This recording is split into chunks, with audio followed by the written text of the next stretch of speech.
Hi, I'm John Olson. Welcome to Next Stop from the city with the ultimate American experience.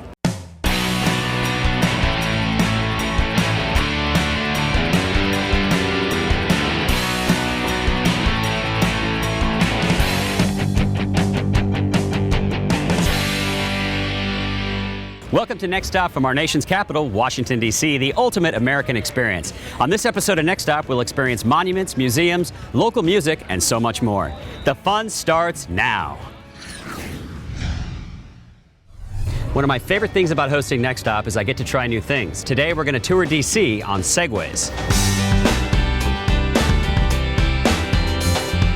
All right, guys, welcome to Bike and Roll. If you guys just gather around, we're going to go over a few things about the Segway. My name is Jeffrey. I'll be your guide this afternoon. Once you get on, it's a fairly intuitive machine, but there's a small adjustment period. You just want to step on one foot and then the other, and it'll balance like that.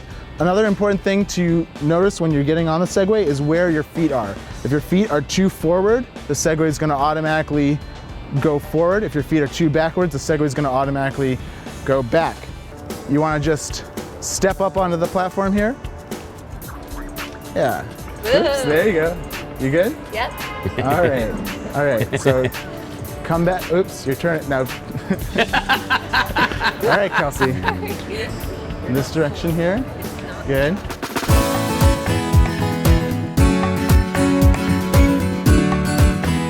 All right, everyone's feeling good? Let's go.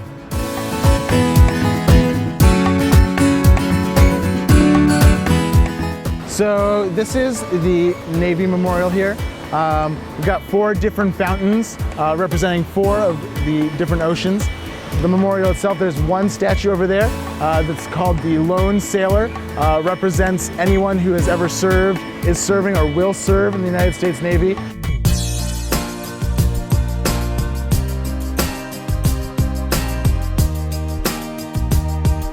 I can tell you guys a little bit about the Canadian Embassy, if you want. It was opened in 1988. It's a very fancy building, a very expensive building. We've got 12 columns around here, around the whisper room, which is the echo chamber that we'll go up to in a minute. And if you make loud noises, Stress buster! You can hear it echo. Echo! Woo! Throughout the chamber.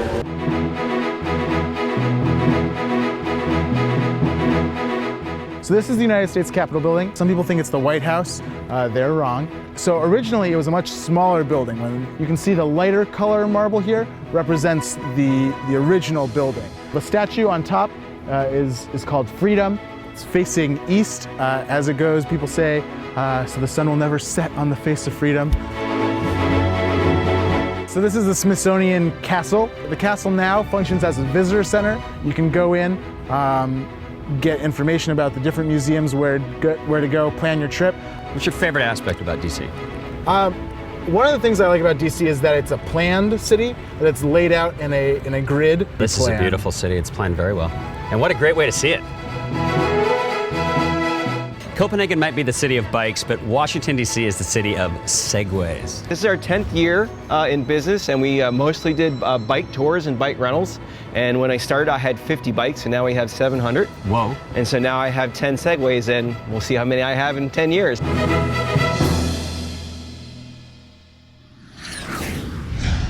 Ranked 7th on the list of America's favorite architecture, the Lincoln Memorial honors our 16th U.S. President, Abraham Lincoln. It has been in the site of many famous speeches, including Martin Luther King's 1963 speech, I Have a Dream. The memorial is administered by the U.S. Park Service and is open 24 hours a day for your enjoyment. We're at the President's Gallery by Madame Tussauds in Washington, D.C., the only location where you can get face-to-face with all 44 U.S. presidents. Before we meet the presidents, Henry, let's meet this lady, Madame Tussauds. Madame Tussauds was born in Strasbourg, Germany in 1761. She got her start making wax figures for the French royalties, the death mask. That's how it's 14 attractions all around the world. So what's different about the Washington, D.C. location? Washington, D.C. location is more interactive, has 44 presidents, only place you can meet them. And learn a lot about the history. A lot about the history. Let's meet the presidents. Let's go meet them.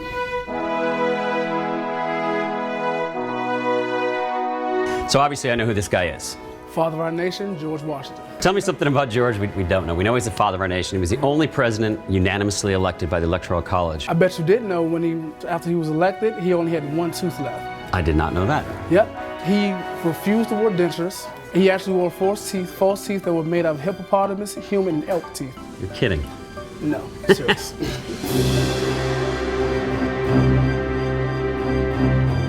Henry, these are so lifelike. The size is accurate, the attributes are accurate. How are they made? Well, evidently there were no sittings, because all of them are deceased. So use watercolors and sketches to make their figures. There were no videos, anything. How long does it take to make one of these? About 6 months.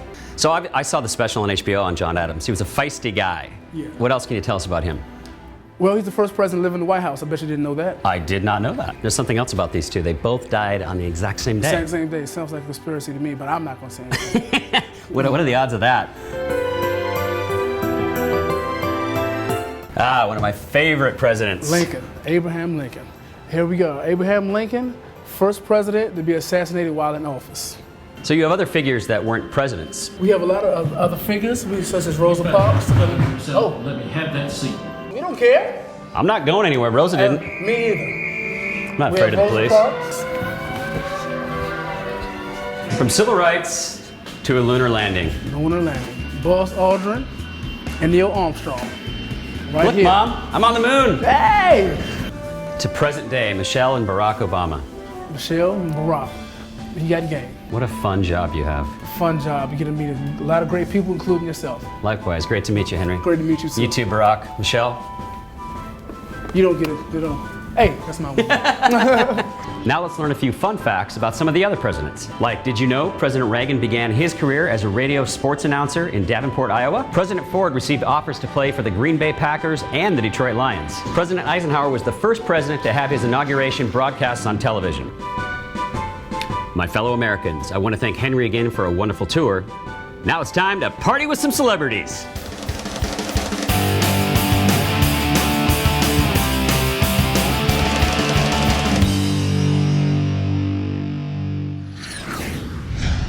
Coming up on Next Stop, we visit two world-class museums in our nation's capital.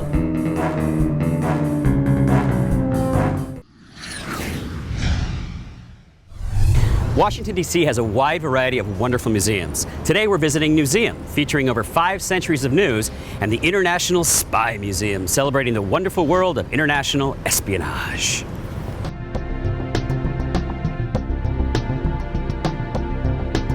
We're one of the only museums, I would venture to say the only museum in the world who changes an exhibit daily. These are our front pages. They are daily front pages, and they're from all 50 states and a selection of countries around the world. They change every day.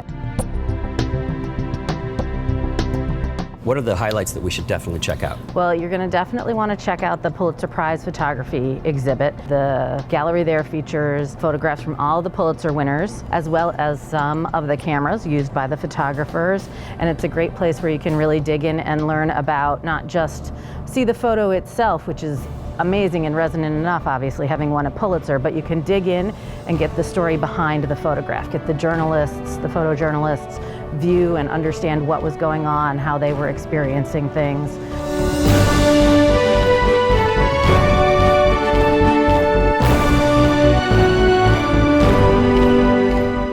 What else should we see?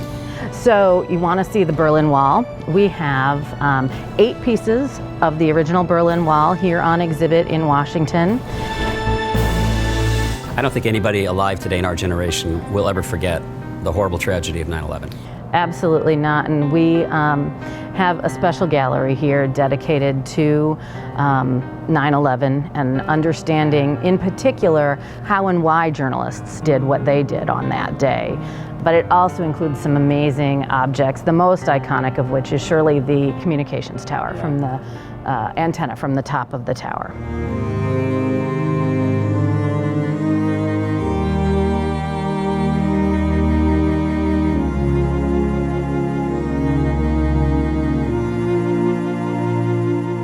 So from a little bit of sadness to joy, I see lots of kids in the interactive section. Absolutely, yeah. We have this great interactive newsroom where you can see what it's like to be a TV reporter. Try and read the teleprompter, try and make your cue. Hello, I'm John Olson. One of the highlights of a trip to Washington, D.C. would be seeing the president, of course, but few people will ever get that close. But don't worry, the latest big screen exhibit at the museum brings you as close as the president's photographer.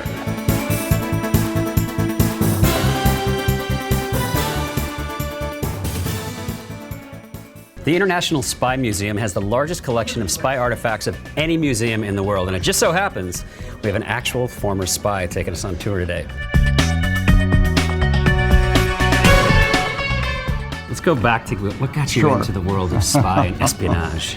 Well, I went into that world at the height of the Cold War. The Cold War was getting underway, and I was approached by the agency, and we were very concerned about the Soviet Union, communism, all that business, and this is the 50s we're talking about, late 50s. A lot of the stuff you actually used. We're right here in disguise. I've used disguise.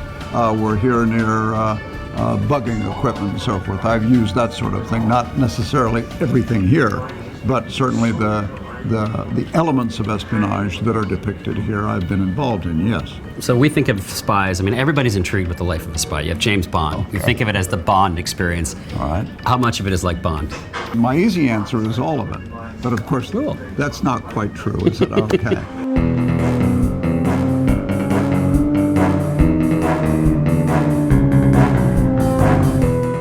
I like this one because I used to watch Get Smart growing up, and I loved Maxwell Smart. He had a phone. That was actually a very early cell phone, wasn't it? Obviously, this is out of service. This isn't one of the newer technologies. How long does an artifact have to be out of service before it can come to the museum? Obviously, we don't want to see all the latest, greatest stuff here. We use our own judgment in what we're putting out here. Everything you're seeing in here, has been described in the literature and the photographs.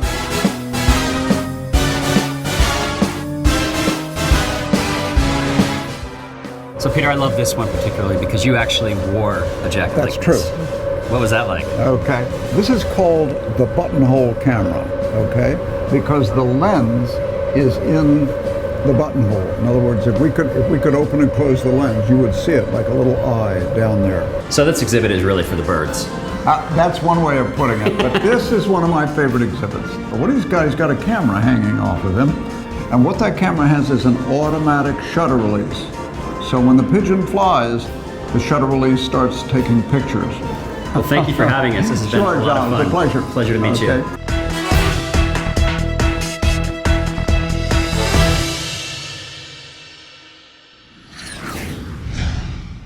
Coming up, a Washington, D.C. landmark and the home of our nation's first president.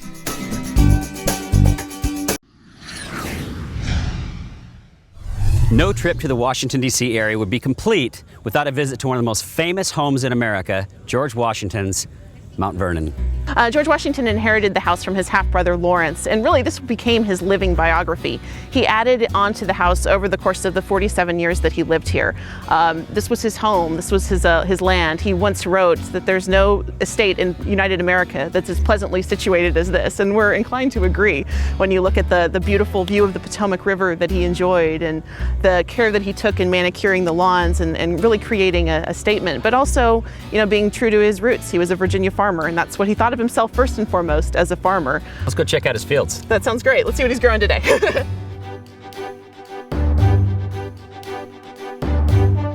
So what did he do with this thing? Well, this is his 16-sided treading barn. So it was a very revolutionary concept for the time. He recognized that he was growing wheat and he needed a way to separate the wheat from the chaff in an efficient way. He also had horses that needed exercise. So they determined that if you ran the horses along the barn, you could make their hooves would knock the wheat off the chaff.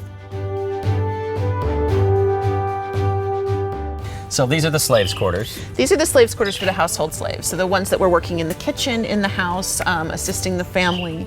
Others were living closer to the fields. In all, there were about 400 slaves that lived here during Washington's time. Now, when he died, he did include in his will the freeing of his slaves. However, several of the slaves that were living here on the property were Mrs. Washington's slaves and came down through her family. This is so romantic. Yes, it is indeed. The final resting place of George and Martha Washington side by side. He's right here on the right and she's there on the left. She outlived him by 3 years. Now, That's a lot right. of his family members are buried on property here. There are 30 people buried from the Washington family that are buried here in all, yes. It is is so peaceful out here. There's It so is. much land, yet we're so close to DC. How It's do you get here incredible. from DC? It's actually quite easy to get here. We're 16 miles down the George Washington Memorial Parkway. So from the Lincoln Memorial to Mount Vernon, it's about 16 miles. You can do what you did and arrive by boat, which is a wonderful way, and certainly a way that many of Washington's guests would have. I would choose the Spirit of Mount Vernon anytime. It's a great way to go. You sit back, relax, enjoy the water, enjoy the beautiful Potomac, great scenery, have a nice tour, head back to Washington, D.C.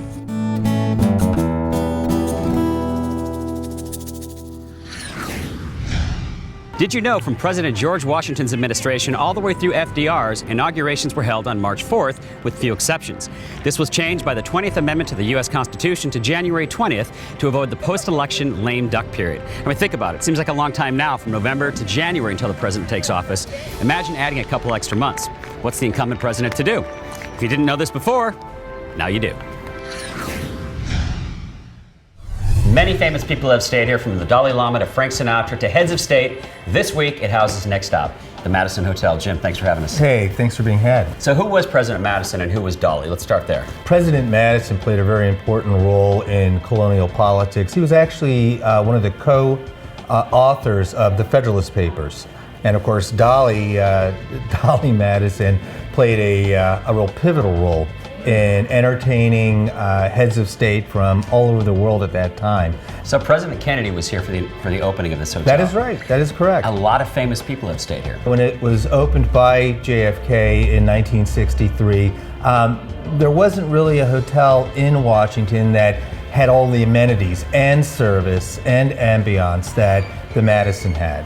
You walk in the lobby and you feel it. It's a big lobby, it's expansive. A lot of different things going on here. You got one restaurant on one side, one on the other. It's a cool property. So when you walk into the Madison, you clearly get the feeling that, wow, I'm in Washington. All right, whether it's some of the design features that we have here, the artwork that you see on the walls, there is a real sense of place and a real sense of time when you come in. And your rooms are nice, very spacious, ergonomically designed, but one of your suites was actually listed as one of the top 100 suites in a luxury magazine, I noticed. That's right. We, again, we're fortunate to have 3 presidential suites, but very unique and, again, very Washington. One of my favorite aspects about the Madison is your people, your staff.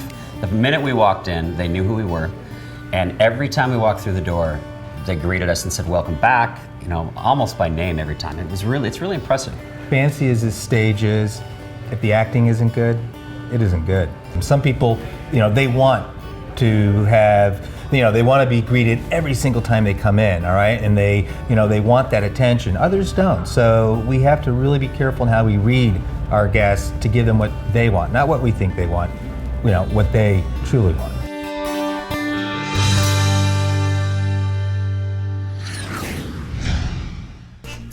Up next, blues legend Bobby Parker at Madam's Organ.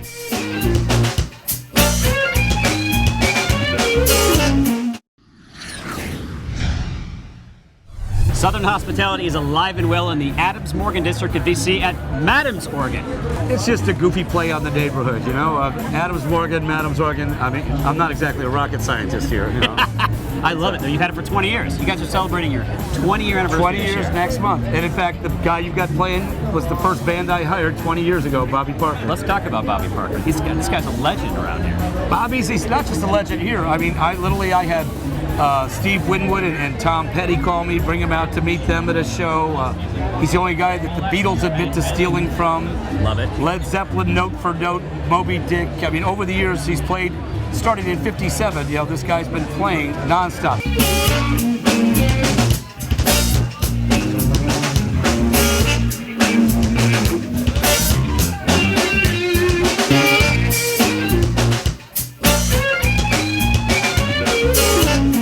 You know, Washington's a town that, you know, not much is real. And there's so much acrimony politically, etc. I will tell you that when they come in here, Democrats, Republicans, ambassadors, you know, we've had heads of state in here. There are no arguments about politics. The music unites everybody. I can tell and that. it's just it's the kind of place, you know, that, as they said, Washington, a town where not much is real. This place is real. And when I pulled up tonight, I saw the sign, "Sorry, we're open." Pretty much says it all. I knew it. It does say it all. This place is very tongue-in-cheek. You guys are all about humor, good times, good music, good food, just bringing people together.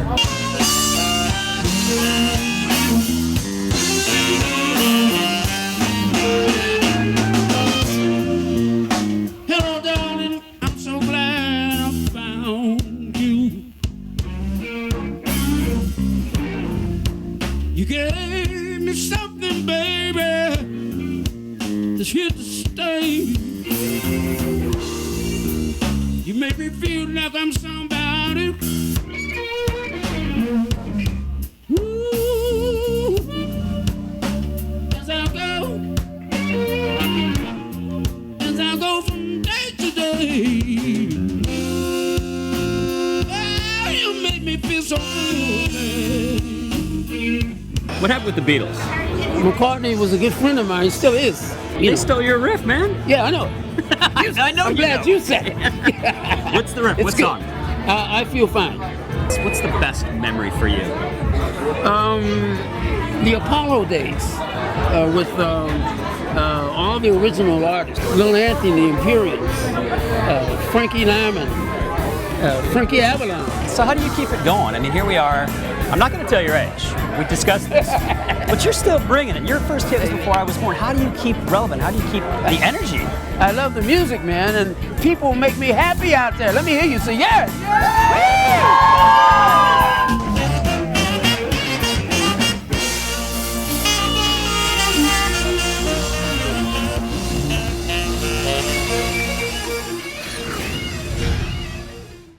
Thanks for joining us on Next Stop from our nation's capital, Washington, D.C.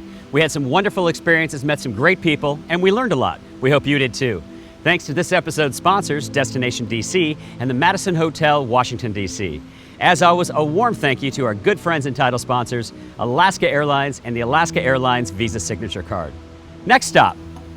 Where will we take you next? Make good memories, everybody. This week, it houses Next Stop, the Madison Hotel. Jim, thanks for having us. Hey, thanks for being had. So, Sorry, let's start again. I'm sorry. I like it. I saw John Adams' special on HBO. He was a very feisty guy. Very feisty. Oh, yeah. What else? I was like, yeah, very feisty.